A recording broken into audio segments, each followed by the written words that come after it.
Hey guys, tonight we begin with the remarkable resilience of medieval peasants. People who endured plagues, wars, taxes and, of course, famine, often all in the same week.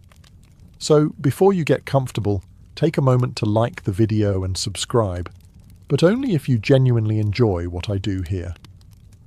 And let me know in the comments where you're tuning in from and what time it is for you. It's always fascinating to see who's joining us from around the world. Now, dim the lights, maybe turn on a fan for that soft background hum, and let's ease into tonight's journey together. Let's set the scene. You're a medieval peasant. Your name is probably something thrilling like Ildred or Maud. You've got one shirt, one tooth, and one dream. That this year's barley harvest won't betray you like your cousin did at last year's sheep wrestling contest. But fate, and by fate we mean weather, pests, and the occasional Viking, has other plans. It's year 2 of back-to-back crop failures. The wheat has gone on strike, the oats have eloped with mildew, and the only thing growing in your field is resentment. Famine in the medieval world wasn't rare, it was a seasonal guest. Like taxes, but greyer and more bitey. The Great Famine of 1315-1317, for example, swept across Europe like a very hungry fog. Torrential rains ruined crops, livestock drowned in their own pastures, and grain prices shot up faster than your neighbour's accusations of witchcraft. The first thing to go is bread. And when bread disappears, so does the illusion of stability. Grain was the cornerstone of the peasant diet. Not because it was particularly delicious, but because it was relatively edible and less likely to bite back. So, what did you do when the granary echoed like a church on Monday morning? You improvised. So it's late autumn, and your last goat has mysteriously run away, except you found its leg boiling in your neighbour's stew pot. Coincidence? Unlikely. Welcome to famine logic, where anything with calories is either a meal or a suspect. In normal years, livestock were your wealth, your power, and your walking cheese dispensers. But in a famine year, they were last resort meals with names. Chickens, gone, pigs, roasted, sheep, eaten down to the bell. You even eyed the ox, not for meat, but because ploughing fields was starting to feel optional compared to simply surviving until next week. And then the rats arrived. Actually, they were always there, but now they weren't just stealing grain. They were becoming grain. Peasants began setting traps, lighting torches, and getting creative. Roast rat on a stick, rat broth, rat and turnip casserole. If it twitched and ran, it was now part of the protein pyramid. Even cats weren't safe. Fluffy, who once napped on your haystack, is now suspiciously missing, and the pot smells different. Desperation also meant peasants turned to things they wouldn't have touched in ordinary misery. Hedgehogs, crunchy, squirrels, gamey, frogs. Surprisingly posh, if you ignore the screaming. And don't get us started on snails. The French call it escargot. Medieval peasants just called it Wednesday. Preservation became a dark art. Salting meat? You wish. Salt was too expensive. Smoking was more realistic, if you had wood and a fire, and a reason to pretend you weren't crying into your bone stew. Some monasteries offered a lifeline. They had better food stores, and peasants might trade labour, loyalty, or just basic silence in exchange for a warm bowl. Others bartered wildly, offering eggs that didn't exist yet, or marrying off cousins to strangers who promised soup. And yes, in some records, there's talk of cannibalism, but that was usually the next village over. Yours, of course, only considered it. Through it all, rumours travelled faster than carts. A pig spotted 2 miles away, a merchant with rye, a noble who might donate leftovers. Hope was measured in crumbs and gossip, and if you still had your dog, congratulations. You either had moral restraint, or he was faster than you. First came the seed grain, the portion you were supposed to save for next season. A risky move, like eating your last chess piece in the middle of a losing game. But desperation doesn't do long-term planning. Next, you turned to substitutes. Barley bread became bark bread. Literally. You'd grind tree bark into flour and mix it into dough. The texture? Like chewing through a really aggressive contract. Then came boiled weeds, acorns, and if things got truly dire, shoe leather stew. Not for the taste, more for the mouth activity. Some peasants tried begging in town, others stole. A few very ambitious ones even joined monasteries for the free soup and eternal guilt. Surviving a famine wasn't about thriving. It was about outlasting your neighbour, preferably the one who smelled like turnips and looked a bit too interested in your cat. So, it's late autumn, and your last goat has mysteriously run away, except you found its leg boiling in your neighbour's stew pot. Coincidence? Unlikely. Welcome to famine logic, where anything with calories is either a meal or a suspect. In normal years, livestock were your wealth, your power, and your walking cheese dispensers. But in a famine year, they were last resort meals with names: chickens, gone, pigs, roasted, sheep, eaten down to the bell. You even eyed the ox, not for meat, but because ploughing fields was starting to feel optional compared to simply surviving until next week. And then the rats arrived. Actually, they were always there, but now they weren't just stealing grain, they were becoming grain. Peasants began setting traps, lighting torches and getting creative. Roast rat on a stick, rat broth, rat and turnip casserole. If it twitched and ran, it was now part of the protein pyramid. Even cats weren't safe. Fluffy, who once napped on your haystack, is now suspiciously missing, and the pot smells different. Desperation also meant peasants turned to things they wouldn't have touched in ordinary misery. Hedgehogs, crunchy, squirrels, gamey, frogs, surprisingly posh if you ignore the screaming. And don't get us started on snails. The French call it escargot. Medieval peasants just called it Wednesday. Preservation became a dark art. Salting meat, you wish. Salt was too expensive. Smoking was more realistic if you had wood and a fire and a reason to pretend you weren't crying into your bone stew. Some monasteries offered a lifeline. They had better food stores, and peasants might trade labour, loyalty, or just basic silence in exchange for a warm bowl. Others bartered wildly, offering eggs that didn't exist yet, or marrying off cousins to strangers who promised soup.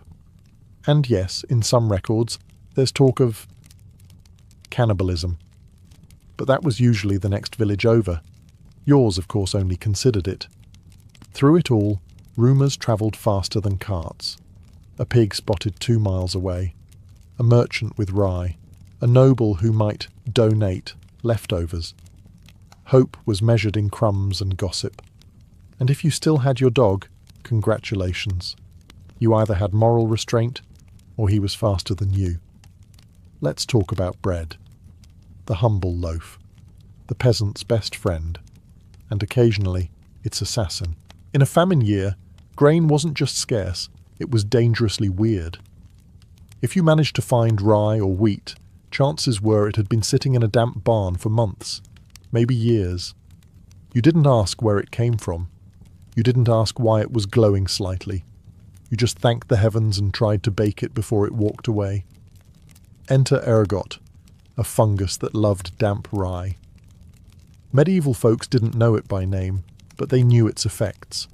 Muscle spasms, hallucinations, burning sensations, and the fun surprise of losing limbs like medieval Lego pieces.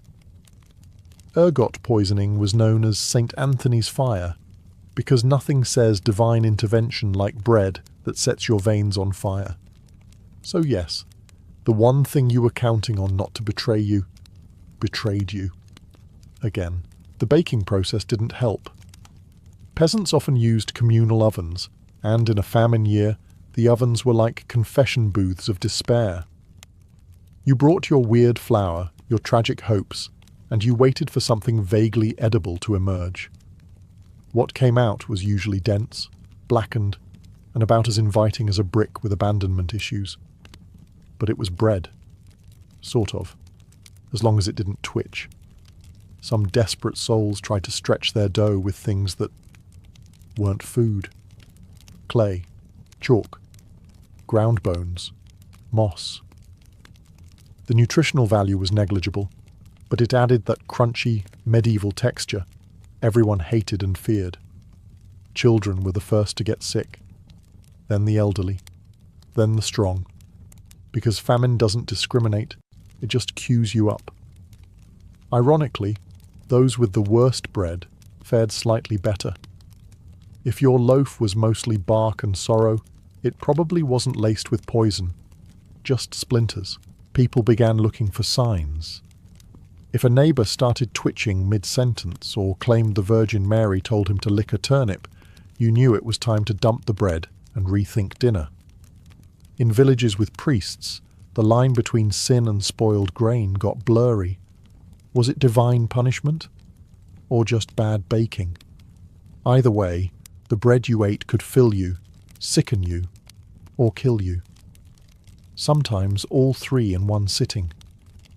With the fields dead, the bread cursed, and the animals suspiciously absent, it was time to embrace the lifestyle of the forest gremlin. Welcome to foraging, medieval edition. No trendy baskets, no botanical guidebooks.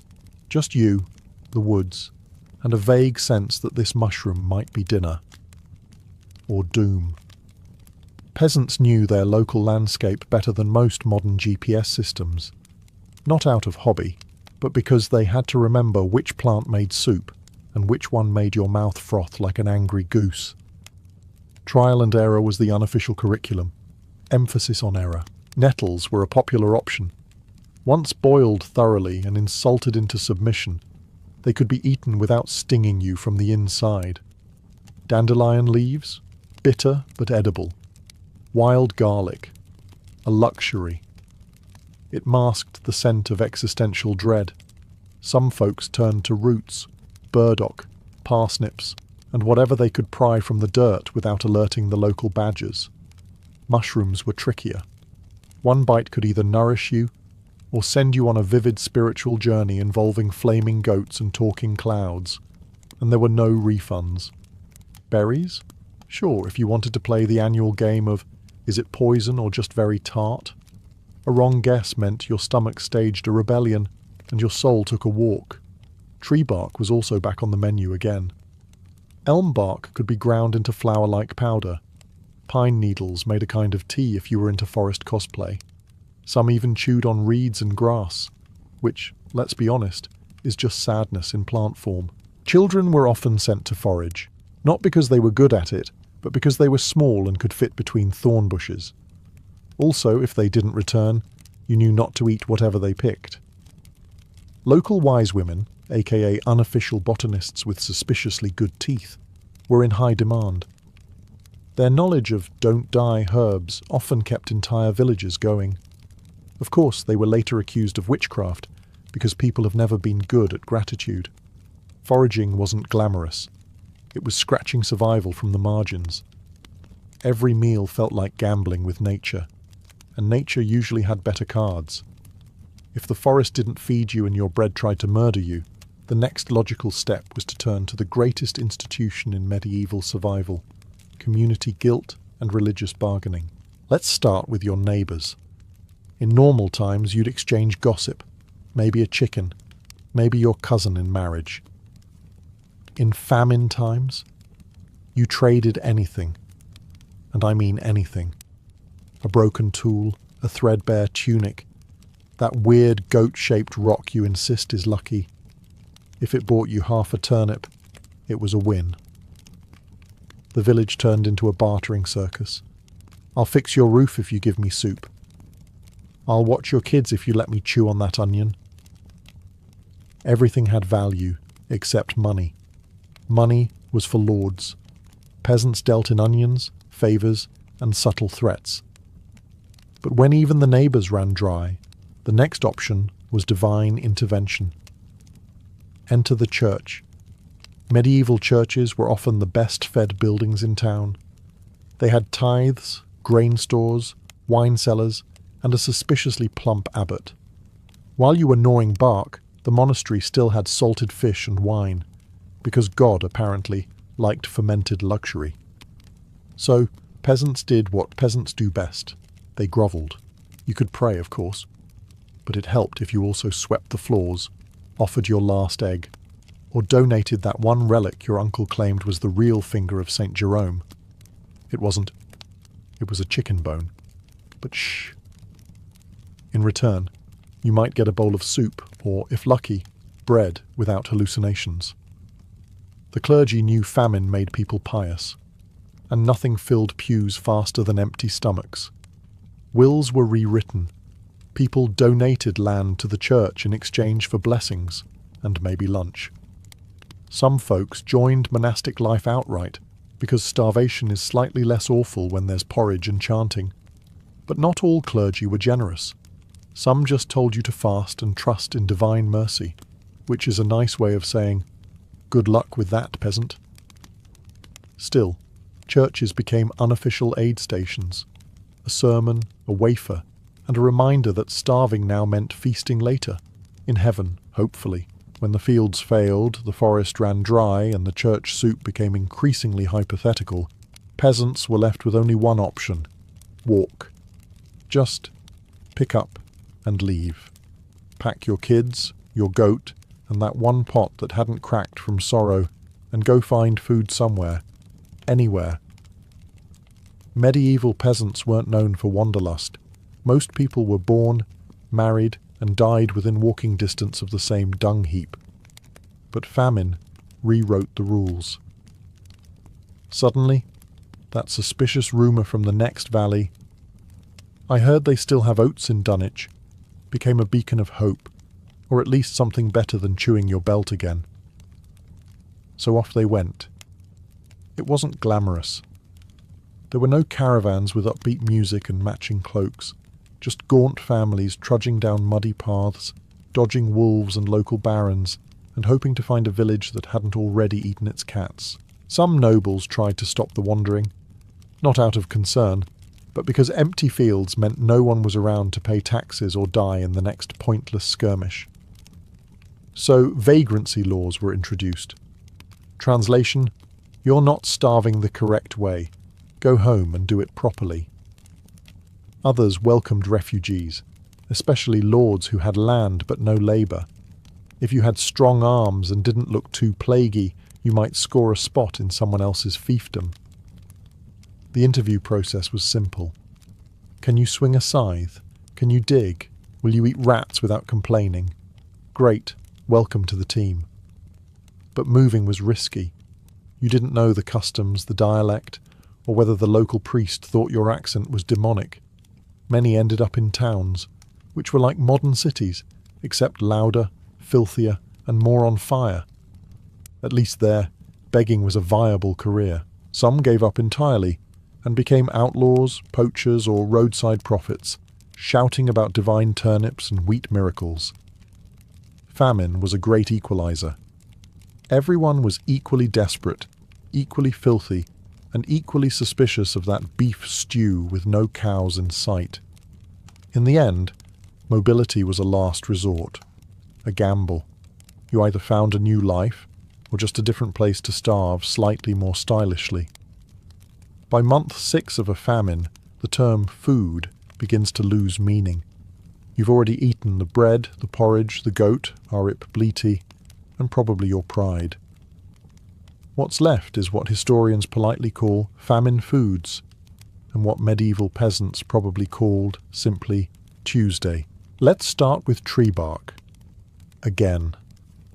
It comes up a lot. People weren't munching on logs like beavers. They'd peel the inner layer, called the cambium, dry it, grind it, and mix it with whatever passed for flour. The result? Bark bread, which sounds like a hipster cafe special but tastes like mulch wrapped in desperation. Then there were grass cakes. No, not the herbal kind your cousin smokes. Literal ground-up weeds, moss, or even straw, mashed with water and dried in the sun. It had the texture of regret and the nutritional value of a sock. But hey, chewing something is better than chewing nothing. Leather? Fair game.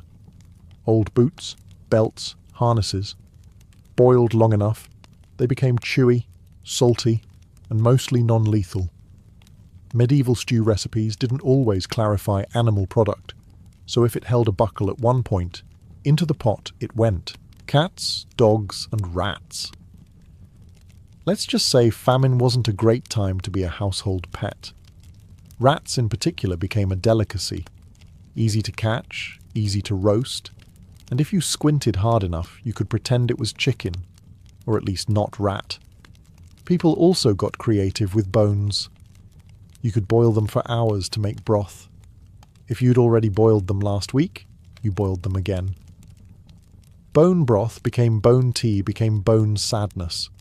Worst of all were the ergot-infected grains. They looked normal, rye or wheat, but carried a lovely hallucinogenic fungus. Symptoms included vomiting, gangrene, and sometimes dancing until you died. Not ideal, but hey, some villagers appreciated the entertainment. And then there were miracle foods, roots that made you vomit but not die, lichens that vaguely resembled cheese, and if you were really lucky, a single surviving apple that hadn't fermented into an alcoholic wasp hotel. In short, the medieval menu during famine was an ever-shrinking roulette of, will this kill me, with a side of, probably. Famine wasn't just a bad time to eat. It was also a bad time to die, which, unfortunately, a lot of people did. Slowly, painfully, and often in a way that made others wonder, do you mind if I take your boots? Medieval peasants had a complicated relationship with death. On the one hand, it was ever present. On the other, famine made it especially clingy. But just because you were starving didn't mean you could afford a dramatic goodbye. There were no deathbed monologues, just a lot of coughing, groaning, and someone muttering, "Please don't die in the soup pot again." Burial customs had to adjust. Normally you'd get a nice shroud, a few prayers, maybe some weeping. During a famine, efficiency was key. Communal graves became common, not out of some noble, we're all in this together spirit, but because grave digging is exhausting and no one had calories to spare on solo funerals. Clerics tried to keep things holy. Last rites were rushed. Confessions were squeezed into 30-second slots. Forgive me, Father, for I have... Shh, just nod if it was a lot. We're on a schedule. Children were especially vulnerable, which meant grieving parents had to keep pushing forward. In some regions they named their next kid after the one that died last week, a kind of medieval Krull plus Z. Grim? Yes. Practical? Also yes. Also. But death wasn't always met with despair. In the twisted logic of famine, a dead neighbour meant one less mouth to feed, and potentially a spare blanket. It sounds heartless, but after your fourth dinner of boiled clover and hallucinations, morality becomes more of a luxury. Some peasants even turned to dance macabre art, cheerful little drawings of skeletons doing jigs. It wasn't just morbid fun, it was therapy. If death was coming anyway, might as well imagine him doing the worm. And then there were the true survivalists, those who lingered, the skeletal peasants with the sunken eyes and the willpower of cockroaches. They'd seen 3 plagues, 2 lords, and 1 cow rebellion. Famine wouldn't be their end. Probably. Famine didn't just flatten fields, it reshuffled the medieval social pyramid like a drunken game of Jenga. And if you thought your local baron was stingy before the crops failed, just wait until he was rationing turnips like they were diamonds. First off, let's talk lords. You'd think a famine would humble the nobility. It didn't. In many cases, it made them more dramatic. Picture this. Your peasants are withering in the fields, and instead of lowering taxes or distributing grain, your local lord decides it's the perfect time to throw a banquet. for himself, with venison and music, probably a juggler too. Why? Because nothing says God's chosen ruler like flaunting your last pig in front of starving villagers. But it wasn't all feasting and fencing tournaments. Some lords genuinely tried to help by offering alms, organising grain imports, or at least not actively stealing your ox. These rare paragons were remembered fondly for about 5 minutes until the next tax collection. Then there were the clergy.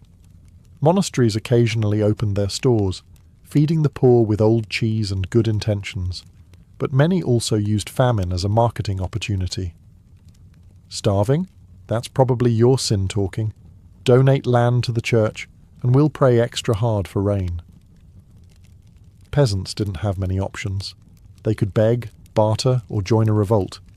Revolts were rarely successful, but they did provide great cardio and the occasional upgrade in scenery, usually the dungeon. Famine also created moral panic. Suddenly, anyone who wasn't starving enough was suspicious. Hoarding, witchcraft, secretly French. Who knows? If your cheeks looked slightly too plump, people started eyeing you like a suspicious sausage. And let's not forget marriage markets. With life expectancy plummeting, families rushed to marry off their kids before they became collateral damage. Dowries were reduced to half a sack of oats and a moderately haunted spoon. But despite all the chaos, peasants still found moments of rebellion, secret foraging parties, shared meals of mystery stew, and the occasional sarcastic carving in a barn wall. Sir Geoffrey is a donkey. Let's face it, after 6 months of eating bark, burying your neighbours, and listening to your lord preach about God's divine diet plan, your brain starts to unravel. Famine didn't just starve the stomach, it starved the soul. Medieval peasants, not known for their access to therapists or scented candles, had to get creative when it came to psychological survival. Some doubled down on faith, attending every mass, lighting every candle, and hoping that grovelling louder would somehow convince the Almighty to cancel the drought. Others decided the famine was punishment for immorality, which conveniently always meant someone else's behaviour, usually women, foreigners, or that guy down the road who smiled too much. Superstitions flourished like mould on last month's cheese. People blamed witches for crop failure, or comets, or that weird cloud that looked like a fish. Folk rituals were revived or invented on the spot. Want rain? Sacrifice a chicken? No chicken. Shout at the sky. Still no rain? Obviously the problem is your neighbour not shouting hard enough. Dreams took a dark turn too. When your diet is 90% grass and regret, your brain starts throwing weird curveballs at night. Peasants reported visions of saints, demons, or celestial cows promising milk that never came. Waking up was somehow worse than sleeping. Some peasants coped with gallows humour. You'd joke that your wife's stew could kill a man, only to discover it already had. Guess he couldn't handle the flavour, someone would say, and everyone would laugh a little too long. Children invented famine games. Count the ribs was not as fun as it sounds. Is that edible? Became a competitive sport. And hide and seek took on new urgency when debt collectors showed up. Even art reflected the mood. Marginalia in manuscripts featured dancing skeletons, vomiting peasants, or nuns sword-fighting snails. No one's really sure what the snails meant, but let's just say subtlety was not the era's strong point. And yet, they endured. Because somehow, despite everything, humans have an annoying tendency to keep going. Even when their diet is moss soup and their bedtime story is the death toll. Famine isn't generally remembered as a time of innovation, unless you count how to boil moss into soup as culinary progress. But as strange as it sounds, hardship sometimes forced medieval peasants to accidentally stumble into useful adaptations. Because when life gives you no lemons, you find out which weeds are technically edible. One of the most surprising effects of famine years? Better composting. Yes, the same people who previously dumped waste near the nearest stream began realizing that maybe, just maybe, their fields grew slightly less pathetic when they stopped fertilizing them with despair and actual garbage. Some peasants began rotating crops more thoughtfully, even if they had no idea what nutrient depletion meant. They just knew that when they grew beans after barley, fewer people died. Good enough. Desperation also spurred a strange kind of biodiversity. Wild plants, overlooked berries, and forgotten grains made their way back into diets. What modern hipsters call ancient grains, medieval peasants called, whatever that is, eat it before it runs. Rye, millet, and spelt got a revival simply because wheat was acting like a diva and refusing to grow. Preservation methods improved too. People began salting, drying, and smoking anything vaguely food-shaped, even things that probably shouldn't have been food. Medieval folks discovered that if you buried cheese long enough, it developed a rind and a personality. Was it edible? Depends on your standards. Was it inspiring? Absolutely. The scarcity of resources also encouraged shared labour. Communal ovens and collective farming weren't new ideas, but famine made them non-optional. If your neighbour had flour and you had firewood, congratulations. You now owned half a loaf of bread and a fragile alliance based on mutual chewing. Even architecture adapted. Granaries were better protected. Some villages even built raised storehouses to prevent moisture, and more importantly, rats. Those furry little famine side quests that no one asked for. And perhaps most importantly, famine made people talk. Oral knowledge, what plants helped with stomach pain, which fields drained best, and which mushrooms killed only slightly, became precious. Passed from grandmother to daughter to anyone still standing. So imagine this. After a full year of chewing tree bark, whispering prayers to the cabbage gods, and boiling your belt for soup, something green starts pushing out of the dirt. Is it food? Real food? Like not cursed by a saint or nibbled by rats? For medieval peasants, the return of the harvest wasn't a celebration. It was more like cautiously dating an ex who swore they'd changed. You wanted to believe it. You hoped this time would be different. But also, you remembered last winter. First came disbelief. That barley's looking awfully confident, one peasant might say, side-eyeing a promising field like it owed him money. Then came superstition. Maybe it's a trick. Maybe it's a demonic barley. Should we burn it? Bless it?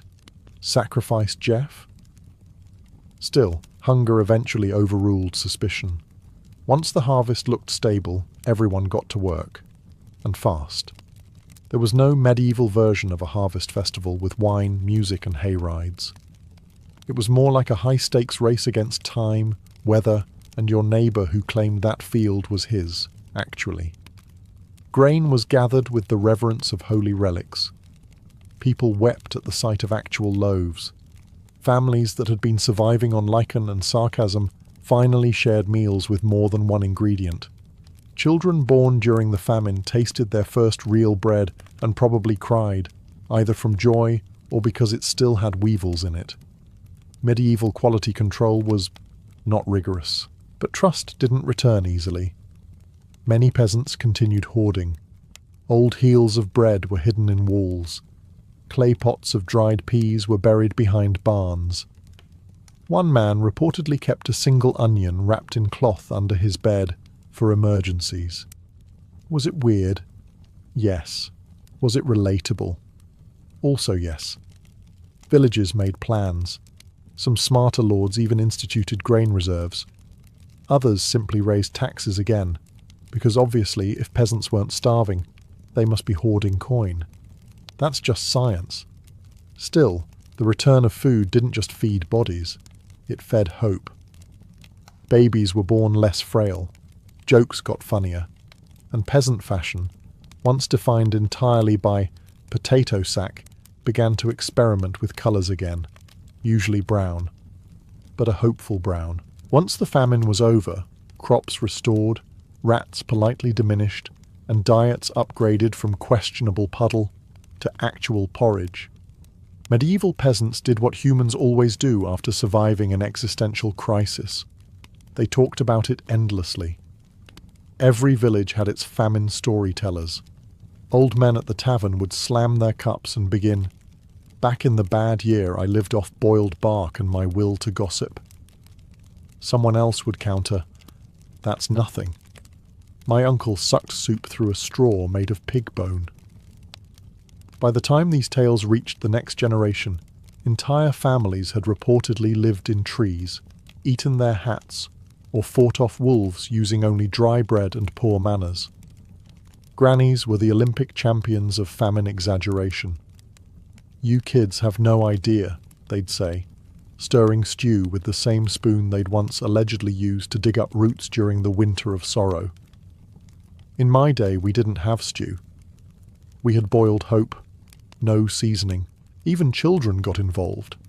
In play, they'd pretend to beg for turnips, argue over imaginary thistles, or collapse dramatically from pretend hunger.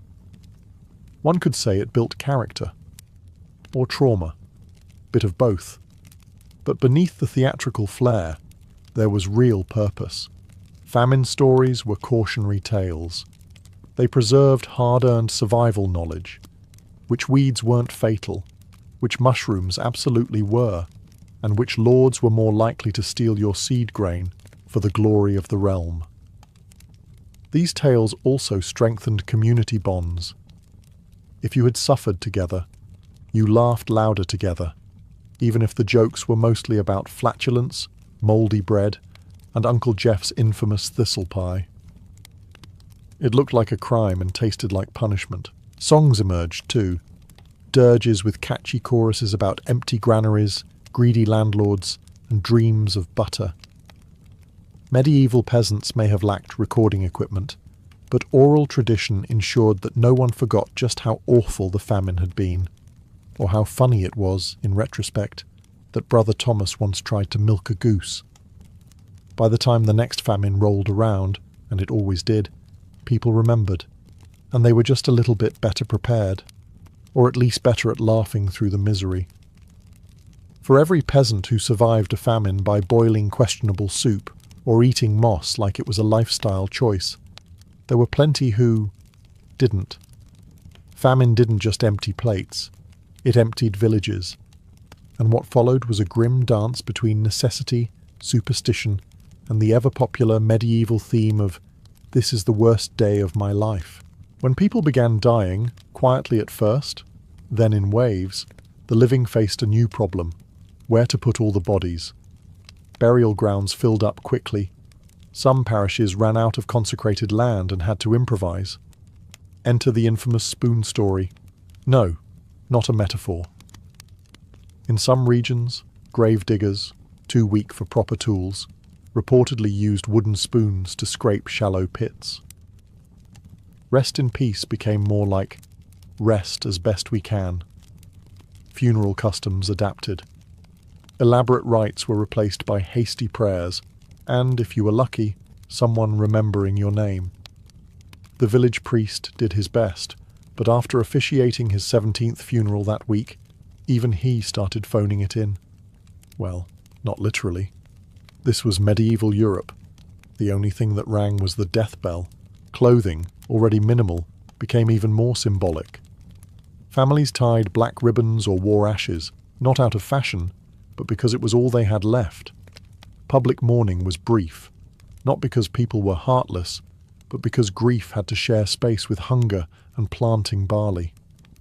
Still, there were moments of dignity. Makeshift memorials appeared, small wooden crosses, carvings on stones, or even just a ring hung from a branch. Stories were whispered, tales of courage, of last meals shared, of someone giving away their final crust of bread. Because if you couldn't save them, you could remember them. Children played funeral, not out of cruelty, but because it was now part of life. They'd line up dolls made from straw and act out burials with acorns and sticks. Creepy? Maybe. Therapeutic? Definitely. And when the famine passed, Those who remained carried the weight of memory. Graves grew grass, but the names lingered. Peasants told stories not just of survival, but of those who didn't, ensuring that even in a world of mud and hardship, no one was completely forgotten. Surviving a famine wasn't just a physical ordeal. It rewired your entire sense of trust in nature, in your neighbours, and especially in your local lord, who spent the bad year eating roast pheasant while you gnawed on boiled rope. And when the hunger faded, something unexpected grew in its place. Resentment.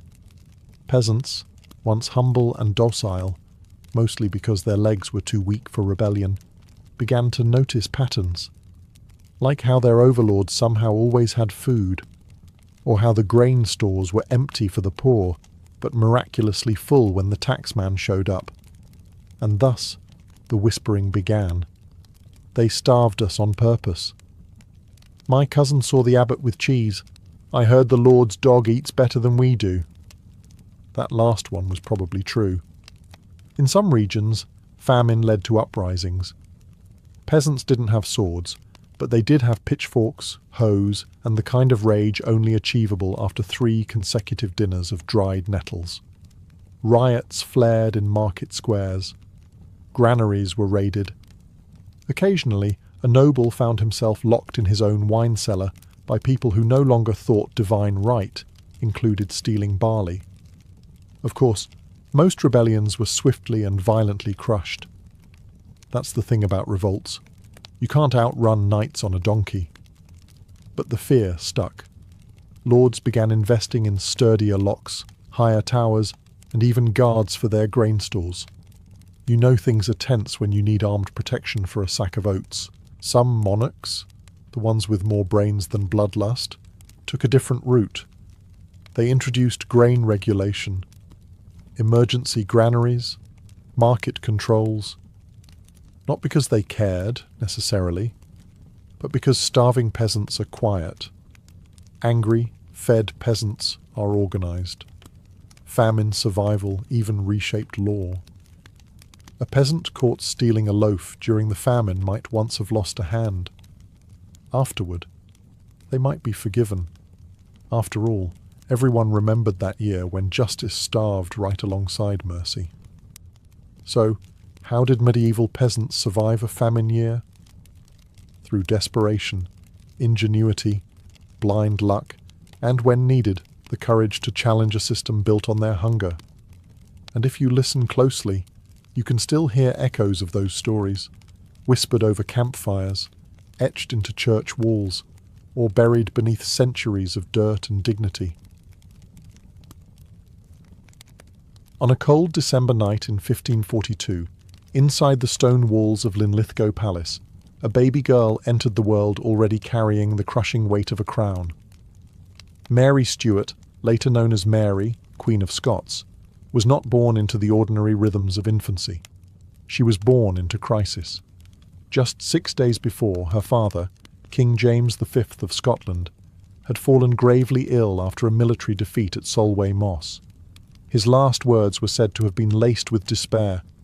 It came with a lass, and it will go with a lass, predicting that the Stuart dynasty, which had begun centuries earlier with a female heir, would also end with one. Whether he truly uttered these words or not, they clung to Mary's story like a curse. At only 6 days old, Mary became Queen of Scotland, a title that made her both precious and perilous.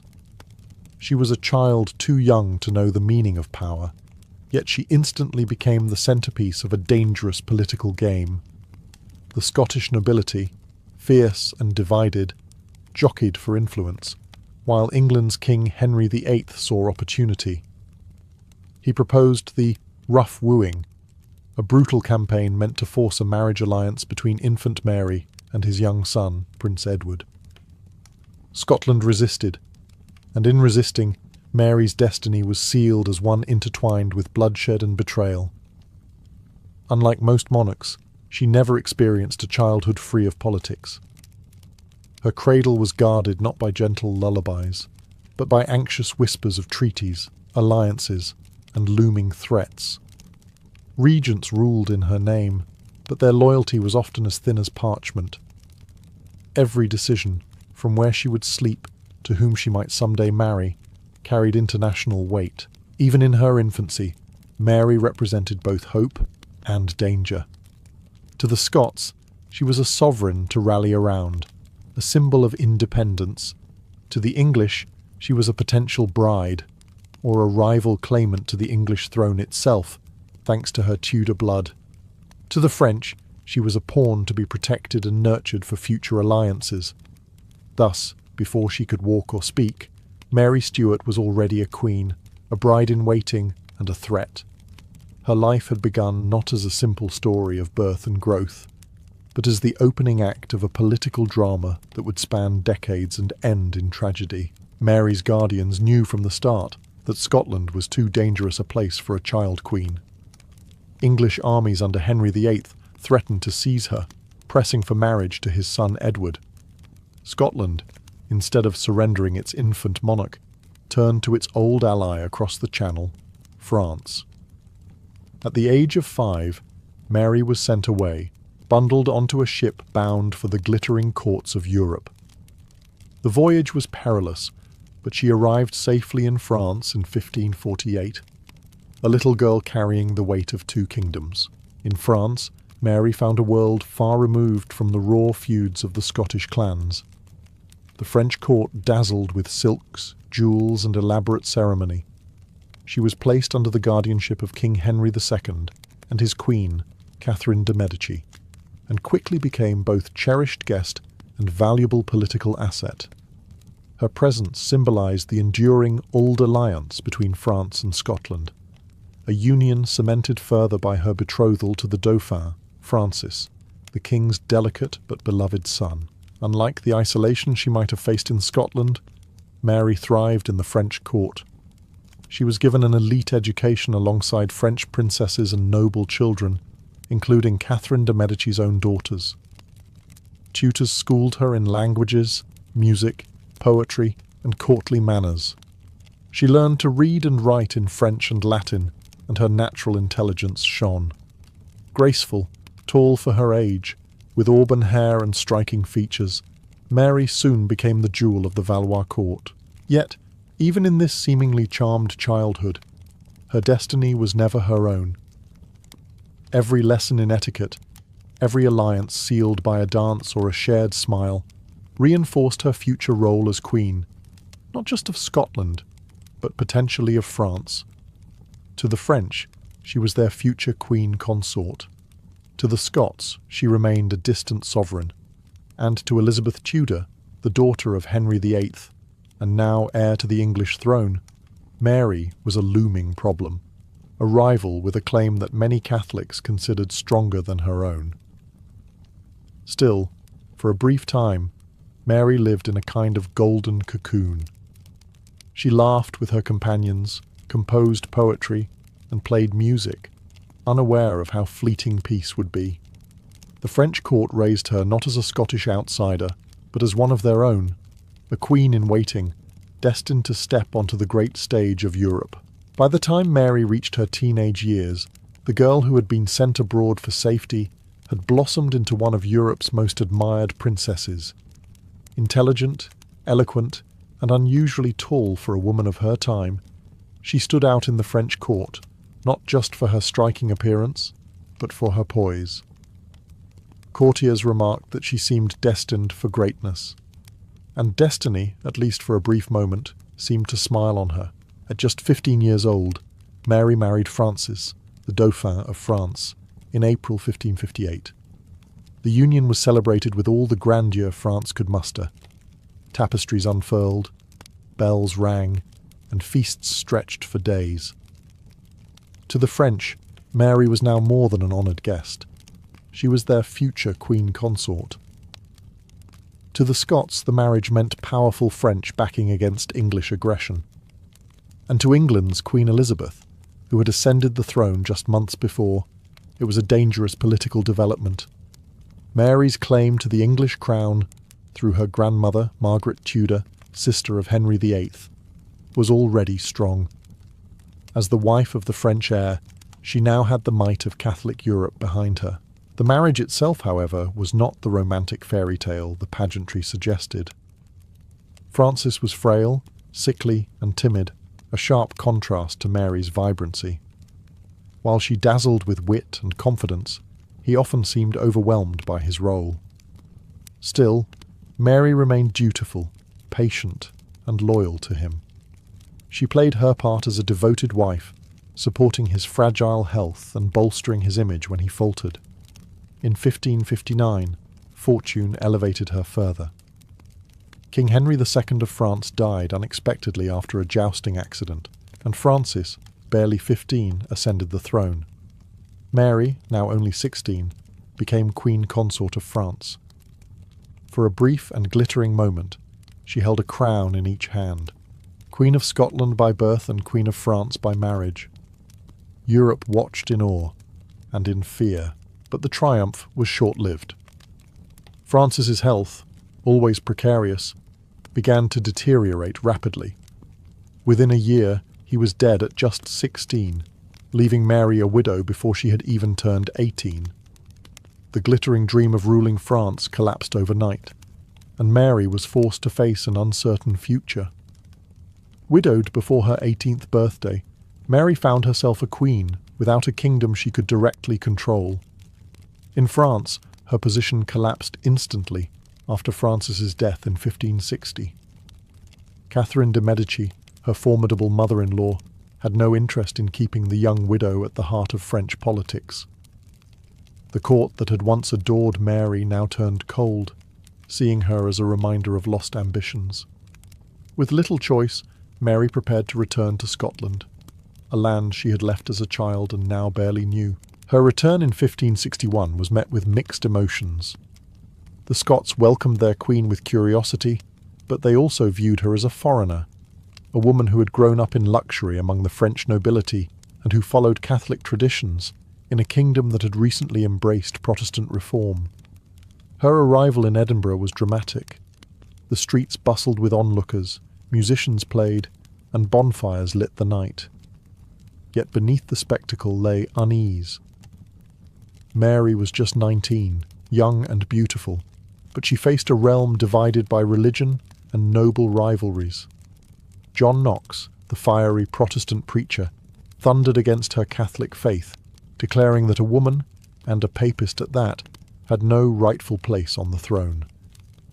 Mary, however, met him with characteristic grace and intelligence, refusing to be cowed. She assured her subjects that she would not force Catholicism on them, a pragmatic stance that won her cautious support. Still, her task was formidable. She had to win the loyalty of a suspicious nobility, navigate the rising tide of Protestantism, and defend her crown against English interference. Elizabeth I of England watched Mary's every move. To Elizabeth, Mary was more than just a neighbouring queen. She was a rival claimant whose legitimacy was championed by Catholics across Europe. In Scotland, Mary sought to rule with tolerance and diplomacy. She surrounded herself with trusted advisors, worked to stabilise finances, and attempted to reconcile the clashing factions that threatened to tear the country apart. But tensions ran deep, and every decision she made, from her faith to her friendships, was scrutinised for signs of weakness. Mary had returned to claim her place as Scotland's sovereign, but the kingdom she inherited was one of unrest, suspicion, and fragile loyalty. The stage was set for the turbulent years that would define her reign. As queen, Mary knew that marriage was not just a personal choice, but a political weapon. Every suitor represented an alliance, a gamble, and a potential threat. For years, she resisted pressure, carefully weighing her options. But in 1565, she made a bold, and ultimately disastrous, decision. She married Henry Stuart, Lord Darnley.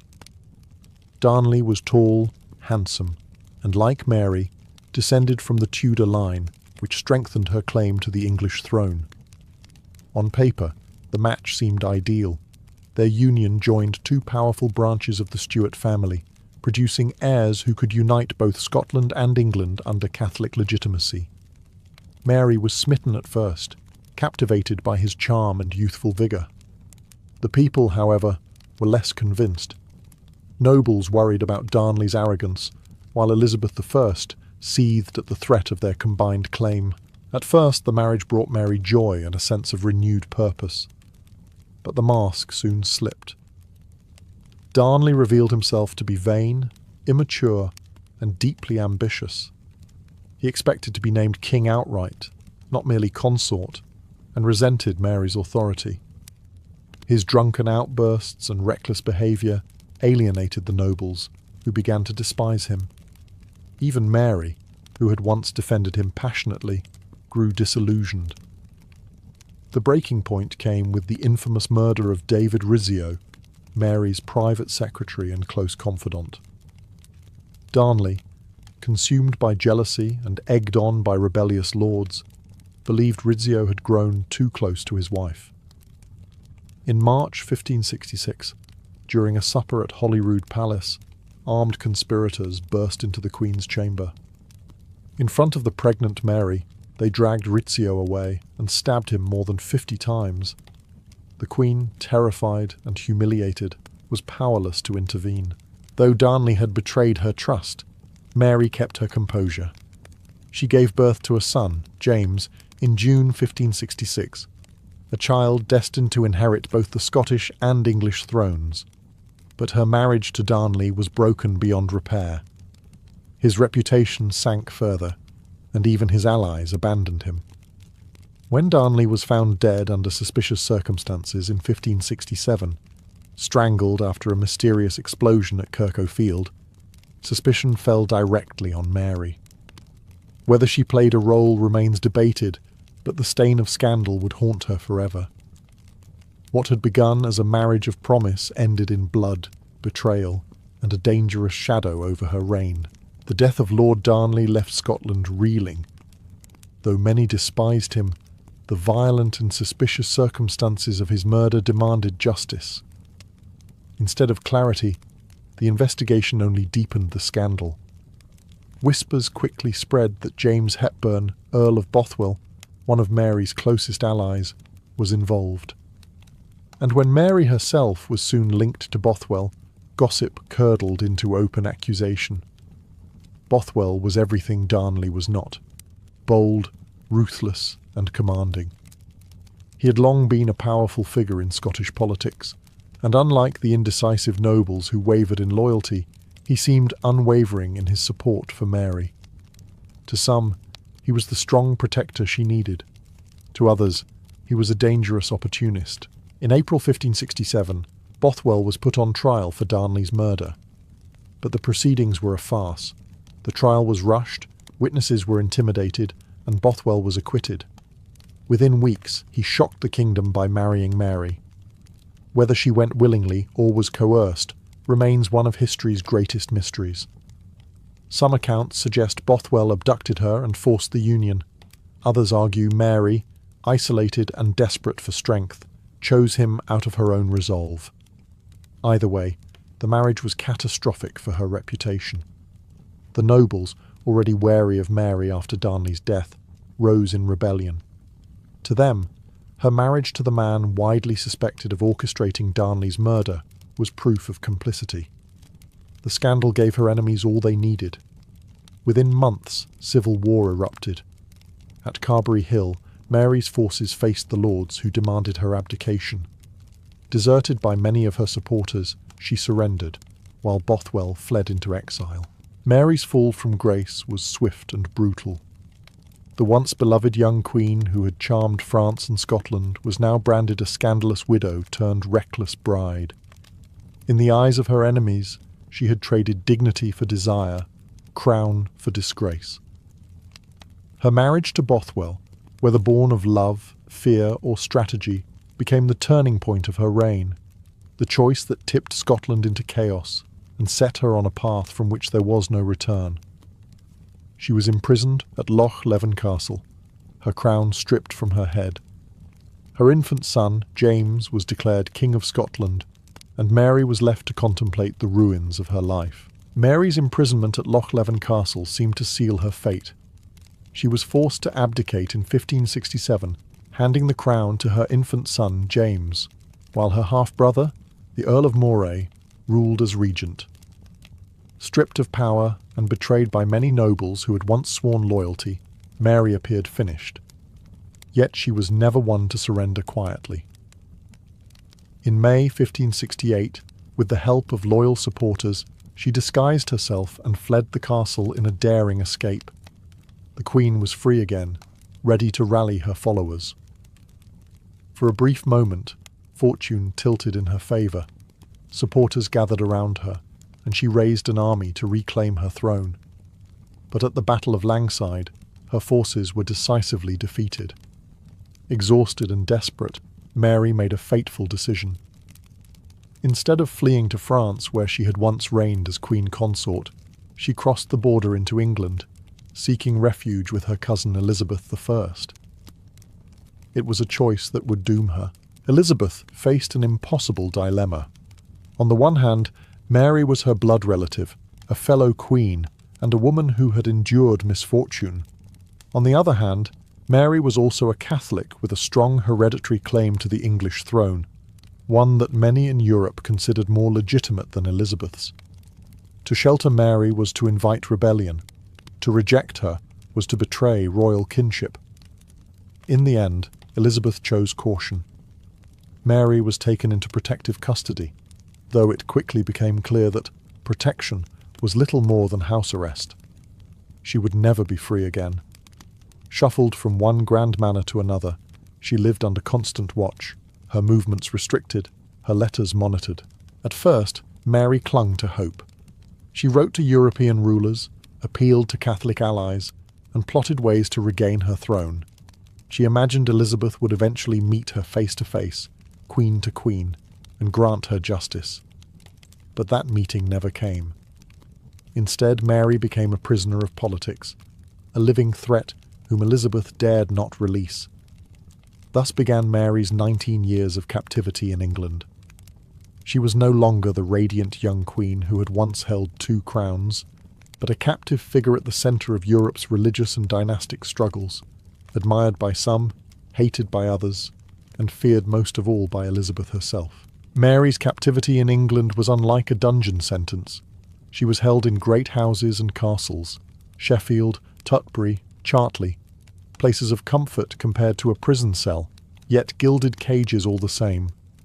Servants attended her, she embroidered, hunted, and wrote letters, but every step she took was monitored.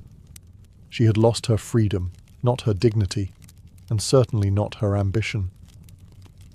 To Catholic Europe, Mary remained a beacon of hope. Elizabeth I was a Protestant queen, whose legitimacy was questioned by many. Mary, in contrast, was a Catholic with royal Tudor blood. For the Pope, Spain, and France, Mary was a potential rallying point for restoring Catholicism in England. This meant that as long as she lived, conspiracies would circle her like vultures. At first, Elizabeth tolerated her cousin's presence, hoping perhaps that time would dissolve her threat. But plots kept surfacing. The Ridolfi plot in 1571 envisioned deposing Elizabeth and placing Mary on the throne with Spanish backing. The Throckmorton plot in 1583 again tied her name to Catholic uprisings. Each time, the English crown grew more suspicious, but Elizabeth hesitated to condemn a fellow queen outright. Mary, meanwhile, grew restless and desperate. Cut off from power, she turned to secret correspondence, using coded letters smuggled in beer barrels and hidden within cloth. She saw herself not as a prisoner, but as a rightful sovereign, betrayed by fate and by her cousin. She dreamed of freedom, of reclaiming her throne in Scotland, or even of ruling England in Elizabeth's place. The breaking point came with the Babington plot of 1586. Named after Anthony Babington, a young Catholic nobleman, the conspiracy aimed to assassinate Elizabeth and set Mary on the throne. Unbeknownst to Mary, Elizabeth's spymaster, Sir Francis Walsingham, had intercepted the letters.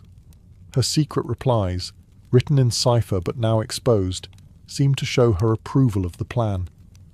Whether she fully endorsed Elizabeth's murder or merely longed for release remains debated, but to her enemies the evidence was damning. For nearly 2 decades, Elizabeth had resisted calls to eliminate her cousin. Now, the tide had turned. Parliament pressed for Mary's execution, insisting she would remain a danger as long as she breathed. The Queen, who had once commanded courts in both France and Scotland, was now reduced to a pawn, one move away from checkmate.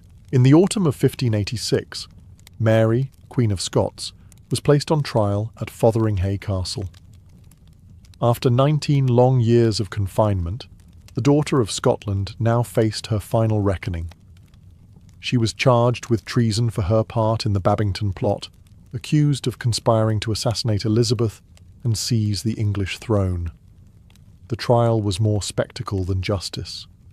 Mary, a foreign-born queen, argued that she could not be guilty of treason against a monarch to whom she had never sworn allegiance. But the court was not inclined to sympathy. The intercepted letters were damning, and Elizabeth's ministers pressed their advantage. Mary defended herself with remarkable courage. Though weakened by years of captivity, she summoned the dignity of her crown. She reminded her accusers that she was a sovereign, not a subject, and that her fate had been shaped as much by political necessity as by personal ambition. "Look to your consciences and remember that the theatre of the whole world is wider than the kingdom of England," she declared, appealing not just to the judges before her, but to history itself. The verdict was never in doubt.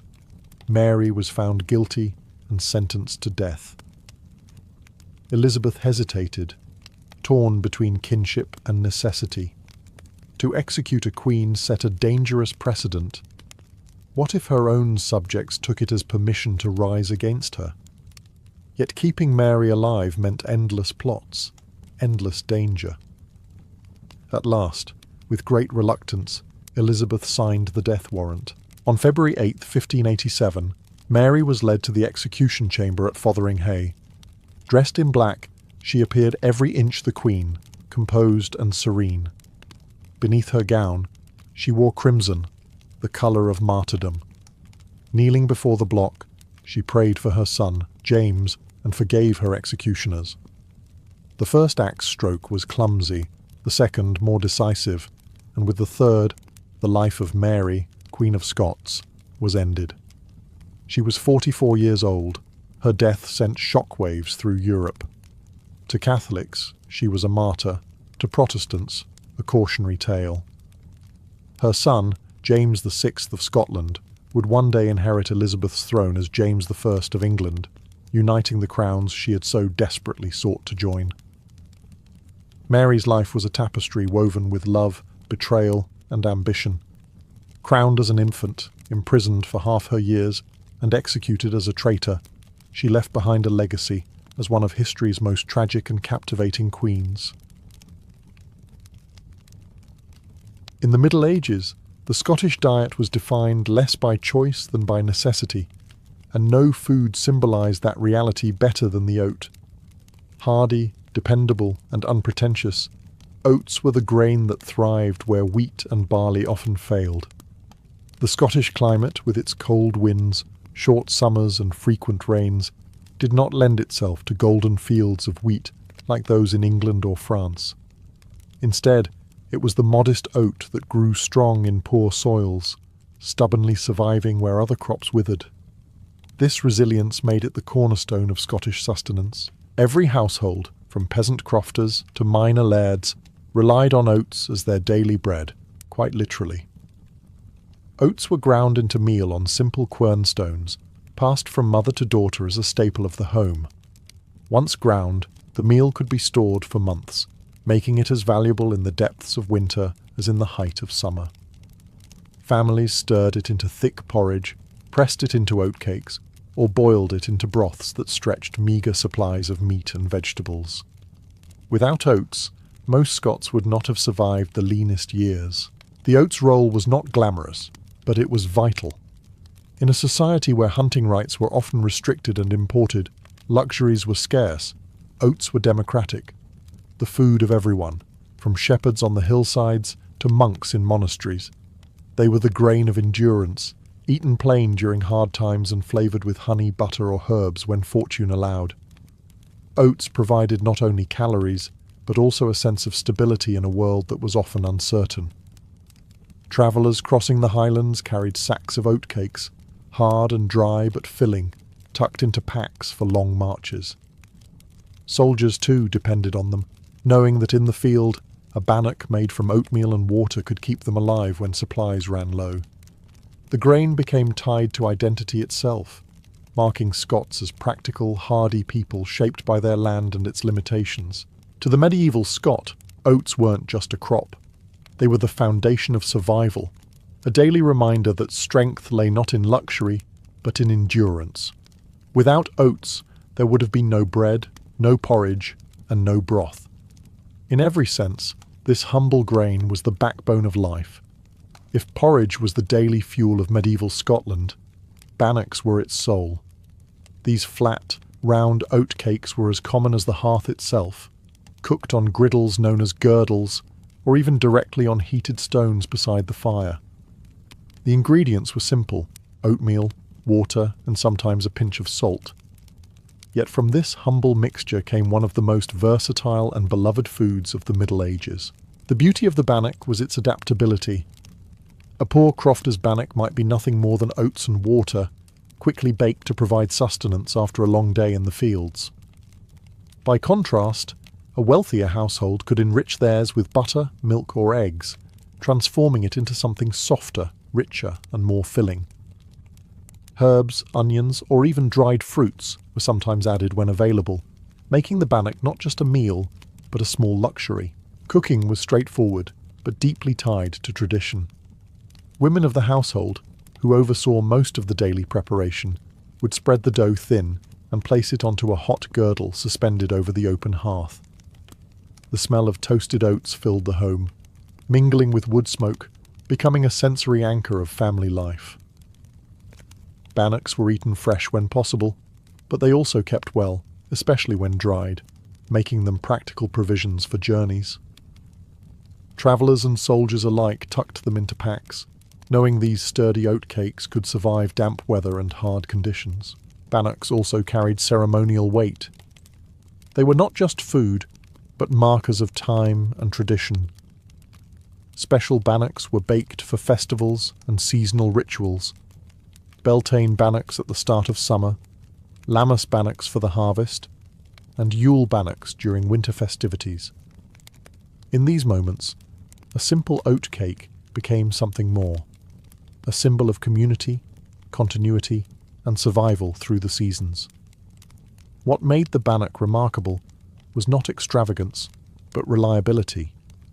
It was filling, transportable, and endlessly adaptable to circumstance. It sustained labourers in the fields, shepherds in the hills, monks in monasteries, and warriors preparing for battle. Though outsiders sometimes mocked the Scottish reliance on oats, for those who lived among the heather and rain, bannocks were proof of resilience, food that was simple, sustaining, and utterly their own. If the bannock anchored the hearth, porridge was the heartbeat of the medieval Scottish diet. Day after day, pot after pot, porridge simmered at the centre of family life. Made with nothing more than oatmeal, water, and sometimes a splash of milk, it was a dish both ordinary and essential. The very definition of sustenance in a land where survival often meant making much from very little. Preparation was simple, yet ritualistic. A heavy iron pot would hang above the fire, and oatmeal would be stirred slowly into the boiling liquid with a wooden stick known as a spurtle. The stirring had its own rhythm, passed down through generations, with the goal of preventing clumps and keeping the porridge smooth. There was no rush. Porridge demanded patience, as steady stirring ensured a texture hearty enough to fill stomachs, but soft enough to eat quickly before heading to the fields. For many, porridge was breakfast, dinner, and sometimes supper too. In poorer households, a single pot might be stretched across an entire day, reheated with more water or broth added to make it last. In wealthier homes or monasteries, porridge could be enriched with milk, honey, or butter, turning the humble dish into something closer to comfort food. Leftover porridge was even poured into a drawer or tray, cooled into a solid mass, and sliced into portions, porridge cakes, that could be fried or eaten cold the next day. Beyond filling bellies, porridge was democratic. It nourished peasants, nobles, monks, and soldiers alike, binding together every rank of society with the same steaming bowl. In times of scarcity, it was often the only meal available, sustaining whole families through brutal winters when little else could be found. For children, it was often their first taste of solid food. For the elderly, their last comfort. Though plain to outsiders, porridge carried identity. English travellers mocked Scots for eating nothing but oats, but the Scots wore this as a badge of honour. Where others might starve, they endured thanks to the resilience of oats and the simplicity of porridge. Each spoonful was proof that strength came not from extravagance, but from perseverance. Porridge was more than food.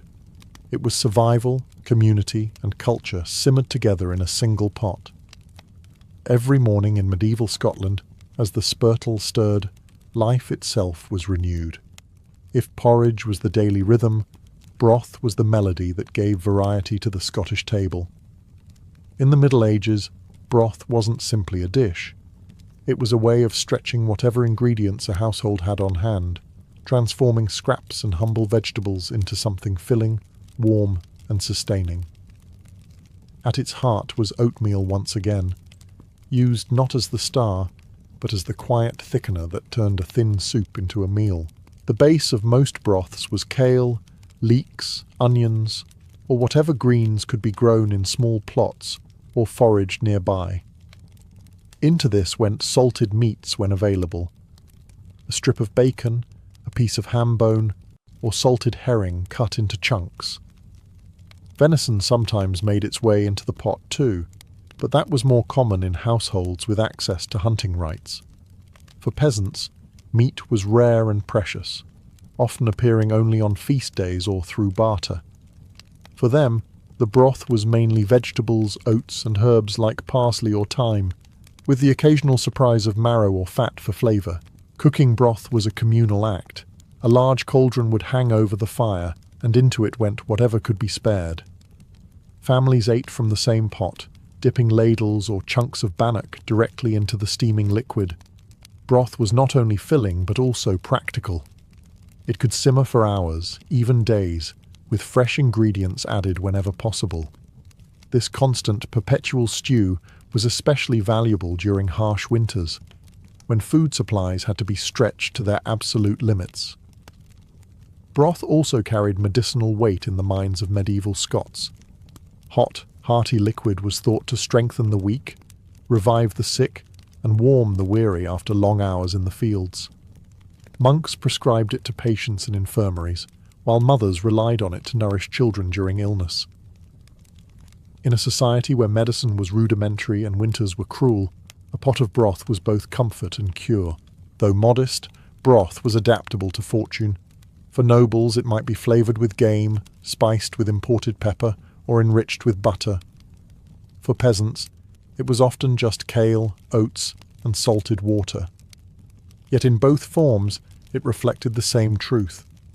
Survival in Scotland depended on making the most of what the land and sea offered. In every smoky hall and crofter's hut, broth filled bellies, bound families, and reminded all who ate it that life could be sustained with little more than patience, oats, and a simmering fire. While oats, bread, and broth kept the hearth warm, the sea provided Scotland with another lifeline: fish. In the Middle Ages, salted herring became one of the most important staples, feeding villages, monasteries, and even armies. With miles of rugged coastline and countless lochs and rivers, fish were abundant, but it was preservation, the salting, smoking, and drying, that turned herring into the backbone of Scotland's trade and diet. Fresh herring was eaten when possible, grilled over open flames or boiled in broth. But most of the catch was salted, packed into barrels, and stored for leaner months. This simple preservation technique ensured that fish could travel inland to regions far from the coast, reaching Highland crofters who otherwise had little access to fresh catches. For many, salted herring was the most reliable source of protein they could afford. The church's influence also shaped its popularity.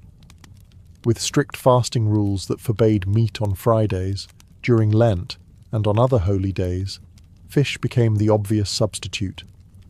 Herring, cheap and plentiful, filled this religious gap perfectly. Monasteries consumed it in great quantities, often with oats or kale broth to bulk up the meal. For peasants, salted herring dipped into porridge or paired with bannocks was a common sight on the table, especially in winter. Fishing also tied Scotland into a wider medieval economy. The North Sea was a hub of trade, and Scottish ports bustled with merchants exchanging salted herring for wine, cloth and spices from the continent. Herring barrels became as valuable as coin, sustaining both local diets and international commerce. But for ordinary families, the meaning of herring was far more practical. It was the taste of survival, a sharp, salty contrast to the blandness of porridge and bread. It gave variety when diets risked monotony, and it delivered strength for labourers who needed protein to endure long days in the fields or at sea. Children grew up gnawing on salted fish. Travellers carried it wrapped in cloth. Soldiers marched with it as part of their rations. In short, herring was not a delicacy, but a lifeline, the sea's enduring gift to a land where the soil was stingy. Alongside oats, it formed the dual pillars of the medieval Scottish diet: grain from the earth, fish from the waters, together sustaining a people shaped by both land and sea. Chapter 6. The green strength of kale. If oats were the backbone and herring the protein, then kale was the green muscle that held the Scottish diet together. In the Middle Ages, kale wasn't just a vegetable, it was a cornerstone of survival. Hardy and frost-resistant, kale thrived where other crops failed, making it one of the most reliable sources of nourishment in a cold and often unforgiving climate. Every croft and cottage had its kale patch, often protected by simple stone walls to keep out animals. These kale yards became so central to Scottish life that the very word kale came to mean food in general. Kale was versatile and, above all, dependable. It could be harvested year-round, even in the depths of winter, when most other plants withered. Families cut the dark leaves and tossed them straight into bubbling pots of broth, mixed with oats for thickening, or served alongside bannocks as a simple side dish. It wasn't delicate fare, but it was rich in nutrients, vitamins and iron that kept peasants strong through long winters of hard labour. The preparation of kale varied depending on what else was available. In poorer households, it was often boiled with nothing but water and oatmeal, creating a thin but sustaining kale broth. When meat or bones could be spared, the leaves absorbed the flavour, transforming into something heartier. Wealthier tables might dress kale with butter or cream, but for most, simplicity was the rule. The green leaf's role was to fill bellies, not impress guests. Kale also carried cultural weight. The kaleyard was not just a garden, it was the heart of the household, the daily provider that ensured survival. The phrase kaleyard literature would later be coined in Scotland to evoke homely, rural life, a testament to how deeply kale was woven into identity. In medieval times, it symbolised endurance, the crop that never failed, the green that kept people alive when oats alone could not. Children grew up on kale broth, the elderly relied on it when teeth and strength gave way, and workers drank it down before heading into the fields. Like oats, kale was mocked by outsiders for its plainness, yet for Scots, it was the quiet hero of their diet. Together with porridge and salted herring, it completed the holy trinity of survival foods, proof that sustenance came not from extravagance, but from resilience. For most medieval Scots, meat was a luxury, not a staple.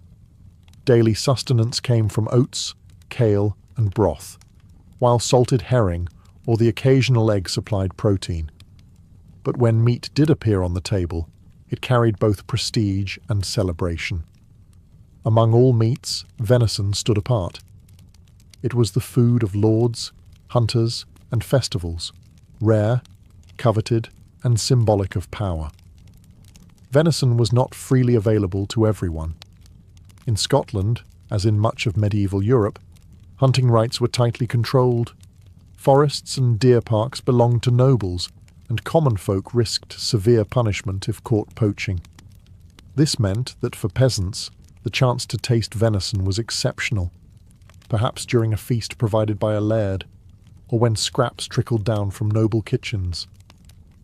For most, the closest they came to deer was hearing hunting horns echo through the glens. For the nobility, however, venison was a mark of status. Great hunting parties were both sport and spectacle, with trained hounds and archers bringing down stags and does. The kill was celebrated, the meat shared in banquets where roasted venison took pride of place. Richly seasoned with imported pepper, cloves, or cinnamon, luxuries brought through trade, venison was transformed into pies, roasts, and stews that contrasted sharply with the simple oat and kale fare of the peasantry. Still, even among the wealthy, venison was more than indulgence. It was tied to the rhythm of the seasons. Autumn hunts not only provided meat for immediate feasting, but also allowed carcasses to be salted or smoked for winter storage. Venison preserved in this way became part of larders that sustained castles and abbeys through the dark months when fresh food was scarce. The symbolic power of venison also resonated in the culture of the time.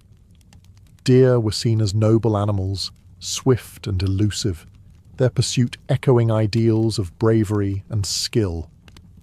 To eat venison was to partake in that nobility, reinforcing the hierarchy between those who could hunt and those who could only dream of it. For medieval Scotland, venison was never the daily bread. It was the taste of rarity, a fleeting encounter with richness in a life otherwise marked by simplicity. When it graced the table, whether in a lord's hall or trickled down to a humble hearth, it reminded all who ate it of the deep divide between feast and famine, privilege and survival. Food in medieval Scotland wasn't just about survival. It was also about faith. The rhythms of the church shaped when, what, and how people ate. With the Catholic calendar governing nearly every aspect of life, fasting and feast days created a cycle that alternated between restriction and indulgence, scarcity and celebration. Fasting was strict and frequent. On Fridays, during Lent, and on numerous holy days throughout the year, meat was forbidden. For the average Scot, this was less of a burden than it might sound. Meat was rare for peasants even on ordinary days. But during fasting, the diet narrowed further. Fish, especially salted herring, became the default substitute, alongside oats, kale, and simple broth. Monasteries and churches enforced these rules rigorously, ensuring that even nobles had to observe them, though wealthier households still found creative ways to make fasting fare more palatable with imported spices or rich sauces. Feast days, however, turned the tables entirely. Religious festivals like Easter, Christmas, or local saints' days became opportunities for abundance. Nobles hosted lavish banquets where venison, beef, mutton and pork were roasted and served with flagons of ale and wine. Minstrels played, torches burned, and platters overflowed. For peasants, feast days were a welcome respite from monotony, offering communal meals where extra bannocks were baked, broth thickened with more meat than usual, and ale flowed more freely. These celebrations provided not just nourishment, but joy, a reminder that life was more than toil and survival. Even in smaller households, feast days were marked with symbolic foods. Special bannocks or oat cakes were baked for Beltane and Lammas, while Yule might see broth enriched with what little meat could be spared. These traditions gave ordinary people a sense of participation in the sacred calendar, binding their diet to the passage of time and the turning of the seasons. The balance between fasting and feasting also reinforced social hierarchy. Nobles demonstrated wealth with extravagant spreads, while peasants celebrated with what modest abundance they could manage. Yet both shared in the same rhythm, abstaining together, rejoicing together, and tying food to faith in a way that gave meaning to the most basic act of eating. In medieval Scotland, oats and fish might keep one alive, but feast days and fasting gave food its spiritual and cultural weight. The table was not only a place of nourishment, but also a reflection of devotion, discipline, and community. The medieval Scottish diet was rarely abundant, but it was remarkably resilient.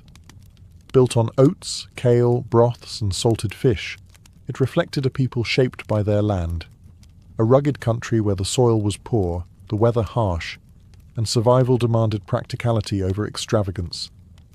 Yet out of this simplicity came traditions that endured for centuries, forming a cultural identity tied as much to the hearth as to the battlefield.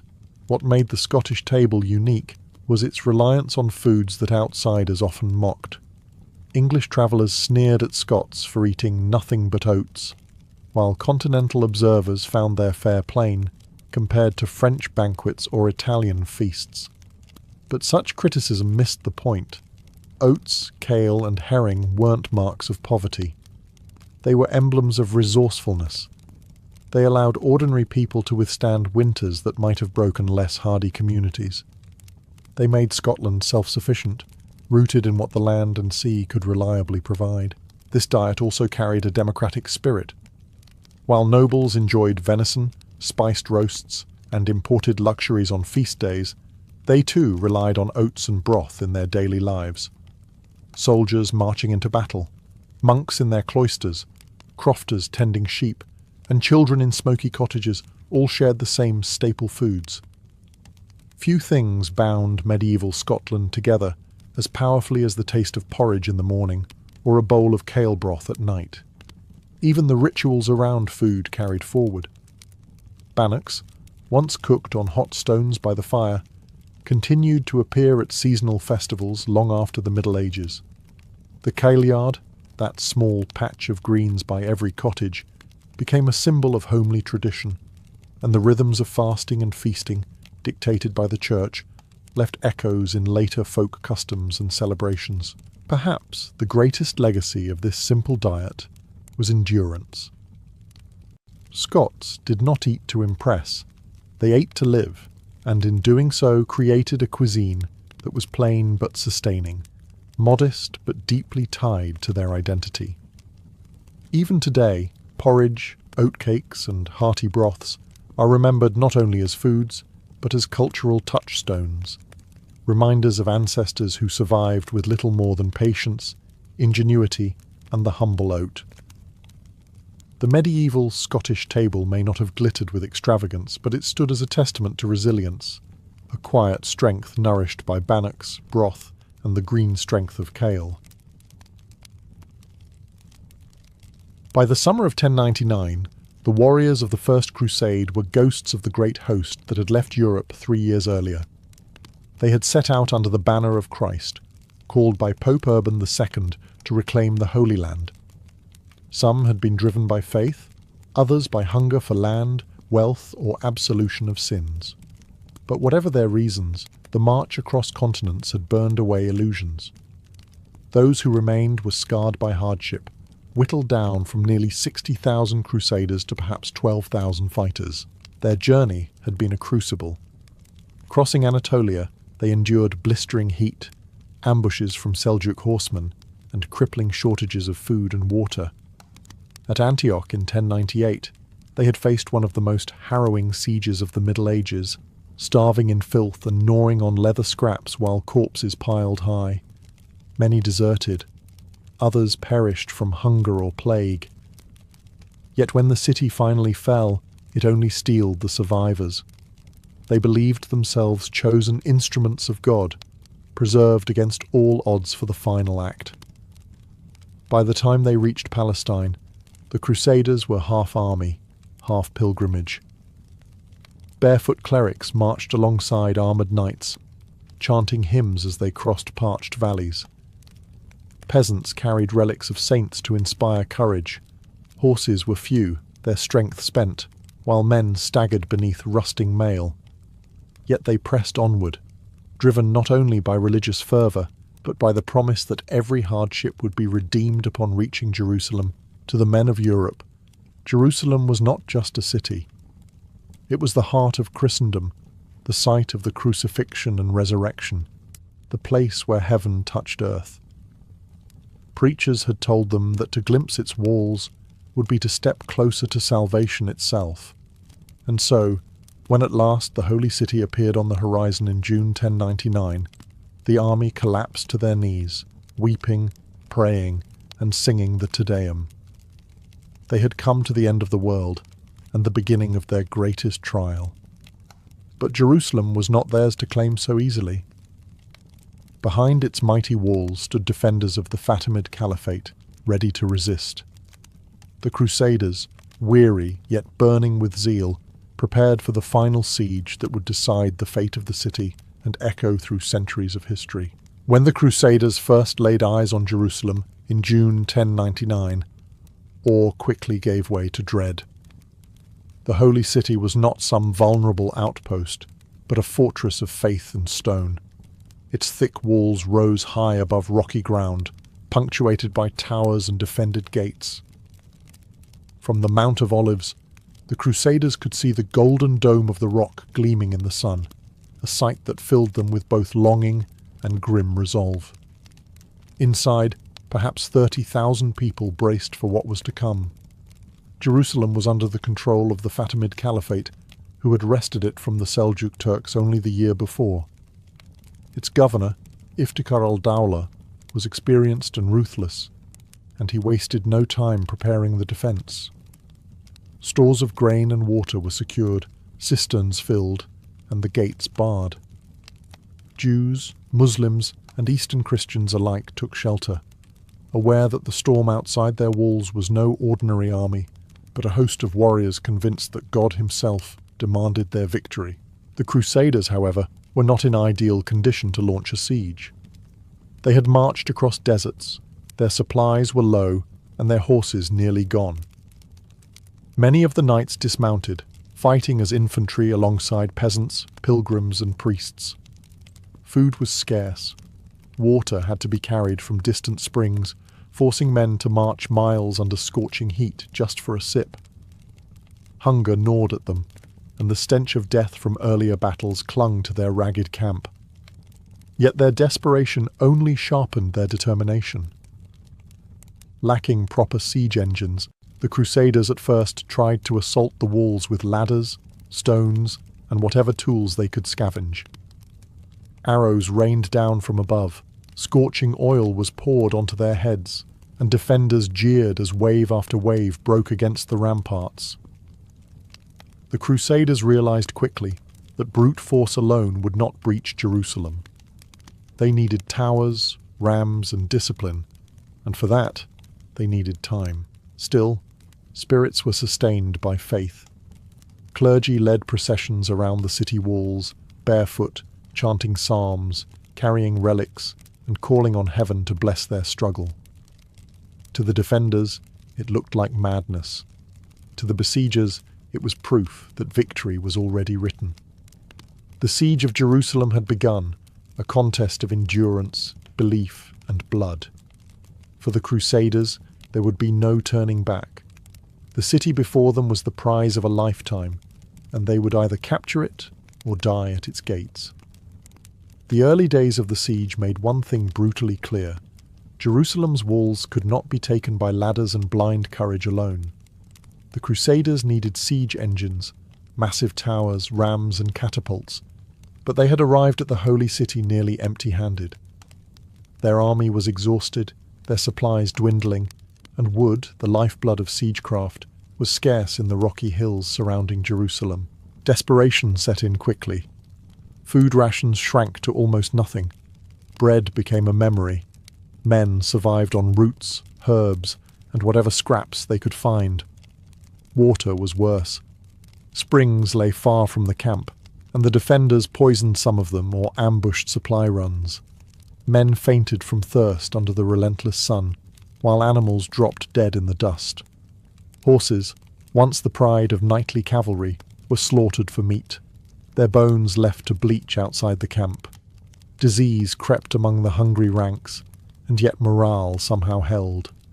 They had come too far to turn back. The leaders of the crusade, Godfrey of Bouillon, Raymond of Toulouse, Tancred and others, rallied their forces with fiery speeches. Preachers reminded the men that Jerusalem was not just any city, but the very place where Christ had died and risen. To abandon the siege was to abandon salvation itself. That conviction gave the starving warriors a strength beyond flesh. Providence, or luck, soon delivered what they needed. Scouts located groves of trees near Samaria, and caravans brought timber back under guard. Skilled carpenters among the Crusaders, many of them artisans and labourers who had joined the pilgrimage, set to work. Under the blazing heat, hammers rang and saws cut as crude siege engines began to take shape. Wooden towers rose plank by plank, their frames lashed together with rope and rawhide. Battering rams were fashioned from felled trees, their heads bound with iron scavenged from pots, tools, even weapons. The defenders mocked them from the walls, hurling insults alongside arrows and stones. Yet slowly, inevitably, the Crusaders transformed their desperate camp into a siege workshop. Each new tower, each ram was a promise. Soon the walls would be tested, not by naked courage, but by crafted machines. Still, time was against them. Hunger gnawed, thirst tormented, and the city loomed untaken. The Crusaders now stood on the knife edge of collapse or triumph, with Jerusalem's fate hanging on whether their towers could reach its proud ramparts. By early July 1099, the Crusaders were nearing breaking point. Hunger gnawed at their stomachs, water remained scarce, and the defenders of Jerusalem rained down arrows, stones, and scorn from the walls. The siege towers were rising, but morale wavered with each passing day. Then, when hope seemed thinnest, the leaders turned to faith, a weapon as powerful as any sword. Clergy and preachers proclaimed that the army's suffering was a divine test. To take the holy city, they declared, the Crusaders must purify themselves. On July 8th, barefoot and unarmed, thousands of soldiers, nobles, and priests marched in solemn procession around the city walls. Relics of saints were carried high, hymns were sung, and psalms echoed across the dry hills. At their head was Peter the Hermit, the fiery preacher whose voice had once stirred Europe to take up the cross. Now he led them in penance, reminding them that only repentance could win God's favour. From the battlements, Muslim defenders watched in disbelief as their enemies turned siege into spectacle. To them, it looked like madness. But to the Crusaders, the act was transformative. Men who had been bitter rivals wept together, confessed sins, and swore to fight with renewed unity. Chroniclers later wrote that the spectacle mirrored the biblical march around Jericho, and they believed, as those ancient walls had fallen, so too would Jerusalem's. The impact on morale was immediate. Soldiers returned to their labour on the towers with fresh zeal. Even the sick and weak found new energy, convinced heaven itself now walked beside them. Within days, a Genoese fleet arrived at Jaffa, bringing craftsmen, iron, and supplies. To the Crusaders, it seemed like divine confirmation that God had accepted their penance. The siege engines were strengthened, wheels bound in iron, hides stretched across frames to resist fire. Inside the city, defenders prepared for the coming storm. They filled jars with oil and pitch to hurl down on the towers, sharpened spears, and readied stones for their catapults. But outside the walls, the Crusaders' camp burned with holy fervour. The procession had changed the siege from a desperate gamble into a holy mission, giving starving men the conviction that the walls of Jerusalem would soon fall, not by strength alone, but by the will of God. On July 13th, 1099, the waiting ended. With siege towers complete and rams ready, the Crusaders launched their full assault on Jerusalem. Trumpets blared, drums beat, and cries of Deus vult, God wills it, rolled like thunder across the parched valley. Men who had starved for weeks now hurled themselves at the walls with a ferocity born of desperation and belief. The defenders met them with equal fury. Arrows hissed from the battlements, stones crashed down, and pots of burning oil and pitch exploded against wooden frames. The great siege towers creaked forward, groaning under the weight of men and armour. Every step was contested. Defenders set fire to bundles of brush, hoping to ignite the towers before they touched the walls. Crusaders rushed with buckets of water, shields overhead, dousing flames as quickly as they spread. Godfrey of Bouillon directed his tower against the northern wall, while Raymond of Toulouse pressed hard from the south. The strategy was simple: overwhelm the defenders with multiple points of attack, forcing them to scatter their strength. At night, the towers were rolled closer under cover of darkness, and rams battered the gates with iron-tipped fury. But the walls of Jerusalem, built to withstand empires, held firm. The fighting was relentless. Chroniclers tell of men collapsing from heatstroke, dragging themselves up again to climb ladders. Arrows blackened the sky, and the air was thick with smoke and screams. Crusaders hurled stones and bolts from the towers, trying to clear space on the ramparts for an assault. Defenders fought back with grappling hooks and poles, shoving ladders away, sending armoured men tumbling to their deaths. For 2 days, the battle raged without decisive progress. The Crusaders' engines burned, their soldiers faltered, and the defenders mocked their failure from the walls.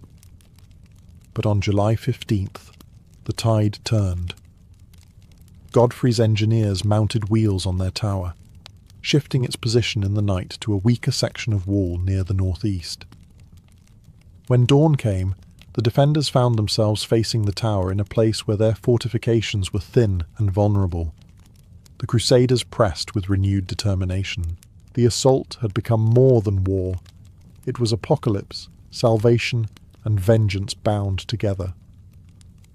Jerusalem trembled as the Crusaders prepared for one last push, a push that would either deliver the city into their hands or leave their bones scattered beneath its walls.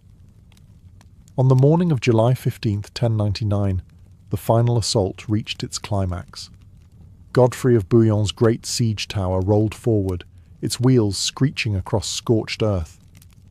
The defenders on the northern wall braced for impact, but the Crusaders had shifted the tower during the night to a weaker point near the northeast corner. As the sun rose, the massive structure loomed against the walls like a wooden mountain. Arrows rained from the top of the tower, clearing a path. Behind its protective screens, men worked furiously, lowering drawbridges and pushing scaling ladders against the battlements. At last, the moment came.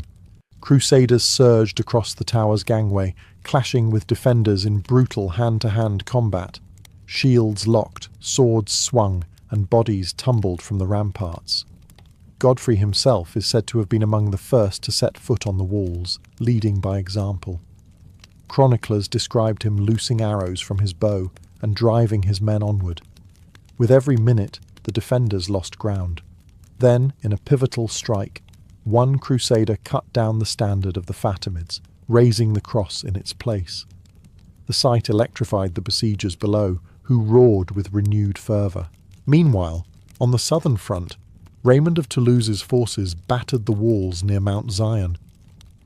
Though they struggled against fierce resistance, the distraction kept defenders divided, preventing them from focusing all strength on Godfrey's assault. By midday, the northern wall was compromised.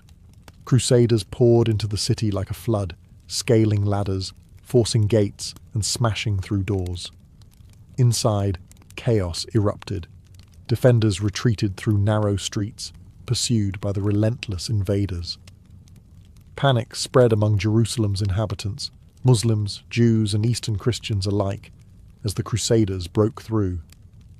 The holy city, fortified and proud, had finally been breached. For the Crusaders, the moment was both triumph and vindication. After years of hunger, peril, and unimaginable struggle, they had set foot inside the city they had sworn to reclaim. The walls of Jerusalem, thought impregnable, had fallen not just to steel and timber but to the fiery conviction of an army that believed God himself willed their victory. But what followed would turn triumph into horror, a massacre that would scar the memory of Jerusalem for centuries to come. Once the walls of Jerusalem were breached on July 15, 1099, the Crusaders poured into the city, and the streets ran red. What began as triumph swiftly descended into slaughter. Chroniclers, both Christian and Muslim, describe scenes of horror that stunned even contemporaries hardened by years of war. Driven by religious zeal, vengeance, and the raw fury of survival, the Crusaders cut down all who crossed their path. Muslims, Jews, and even some Eastern Christians were struck down in the chaos as the invaders swept from house to house. In the courtyard of the Al-Aqsa Mosque, thousands were killed. One Crusader source, Raymond of Aguilar's, wrote that the slaughter was so great that our men waded in blood up to their ankles. To the Crusaders, this was divine justice. To the inhabitants of Jerusalem, it was apocalypse. No quarter was given. Homes were set ablaze, treasures looted, and holy sites desecrated. Jews who had taken refuge in their synagogue were burned alive when the building was set alight. Muslim defenders and civilians alike were cut down in alleys and markets. Even livestock was slaughtered in the frenzy. The cries of the dying mingled with the chants of crusaders who believed they were cleansing the city for God. Yet amidst the carnage, symbolism guided their steps. Crusaders rushed to the Church of the Holy Sepulchre, where they fell to their knees, praying and weeping in gratitude. For them, the massacre was not mere butchery, but the purging of Jerusalem, reclaiming it for Christendom after centuries of Islamic rule. In their eyes, blood was the price of sanctity.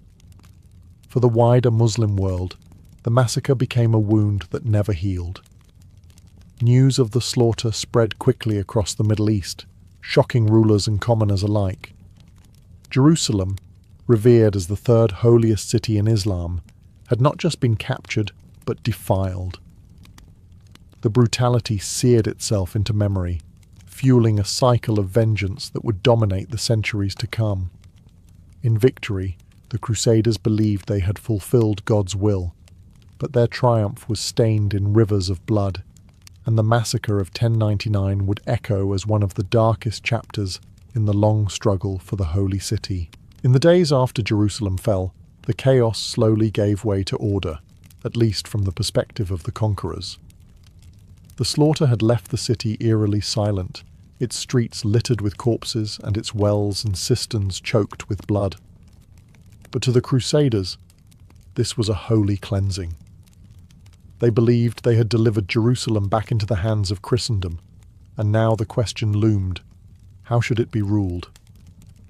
The first step was sanctification. Barefoot Crusaders processed to the Church of the Holy Sepulchre, washing its floors and rededicating it to Christian worship. Priests celebrated Mass over the very site they believed marked Christ's tomb. Relics were raised high, and hymns echoed through walls still scarred by battle. For the victors, this was the climax of their pilgrimage, proof that their sacrifices had been blessed by God, but politics quickly followed piety. With Jerusalem conquered, leadership had to be settled. Raymond of Toulouse, one of the wealthiest and most ambitious lords, refused the crown, claiming he would not wear a crown of gold where Christ had worn one of thorns. The mantle then passed to Godfrey of Bouillon, who accepted the role but styled himself not king, but advocate of the Holy Sepulchre. His title reflected both humility and strategy. Jerusalem was to be seen not as a secular kingdom, but as the earthly stronghold of Christendom itself. Under this new Latin rule, Jerusalem was reshaped. Mosques were converted into churches, Islamic sacred spaces stripped of their treasures, and new laws enforced. The city became the heart of the Crusader states, a Latin Christian enclave carved into the Muslim world. Pilgrims from Europe now had a destination secured by knights, and the Crusaders began fortifying their conquest, aware that Muslim powers would not leave the loss unchallenged for long. Yet beneath the triumph lay fragility. The Crusader garrison was small, resources were thin, and enemies surrounded them. The Fatimid Caliphate to the south and the Seljuk Turks to the east both viewed Jerusalem's fall as intolerable. Though the city now bore the cross upon its towers, it would remain under constant threat. The establishment of Crusader rule was not the end of the struggle for Jerusalem, but the beginning of a new chapter, one that would define the relationship between Christian and Muslim powers for generations. The capture of Jerusalem in July 1099 was more than a military victory. It was an event that reshaped the medieval world. For the Crusaders, it was the fulfillment of a divine mission. After 3 brutal years of marching, starving, and fighting, they had seized the holiest city in Christendom. Chroniclers in Europe hailed them as heroes, their triumph celebrated in churches from Rome to Paris. The First Crusade had succeeded beyond expectation, proving that Christendom could unite and achieve what seemed impossible. But to the Muslim world, the siege was a catastrophe. News of the massacre spread swiftly across Egypt, Syria, and beyond. Jerusalem, sacred to Islam as the site of the Prophet's night journey, had been bathed in blood. For many Muslims, the loss was both a humiliation and a call to arms. The memory of 1099 became a rallying point for resistance, shaping leaders like Zengi, Nur ad-Din, and ultimately Saladin, who would vow to restore the city to Islamic rule. For the Jewish communities of Jerusalem, the siege was an unspeakable tragedy. Many were slaughtered in the synagogue fires or hunted in the chaos, and survivors carried tales of horror into exile. Their suffering became another scar in the long story of persecution that marked Jewish life in the medieval world. Politically, the conquest created something new, the Latin Kingdom of Jerusalem. With Godfrey of Bouillon as its first ruler, the city became the capital of the Crusader states, fragile outposts of Western Christendom in the heart of the Middle East. Castles rose on the hills, knights garrisoned the roads, and pilgrims began streaming toward the Holy Sepulchre under the protection of their fellow Christians. Yet the kingdom was always precarious, surrounded by hostile powers and dependent on reinforcements from Europe. Culturally, the siege hardened attitudes on both sides. In Europe, tales of miraculous victories fueled the idea that God's hand guided the Crusades. In the Islamic world, the massacre of Jerusalem burned into collective memory as a crime demanding vengeance. The clash of faiths became more than territorial. It was spiritual, existential, and destined to last for centuries. The siege of 1099 was not just the bloody capture of a city. It was the spark that ignited 200 years of crusades, a cycle of holy war and reprisal that would scar the medieval world. Jerusalem had been taken, but peace had been lost. Its stones still bore the weight of both victory and vengeance, a legacy that endures in history's memory.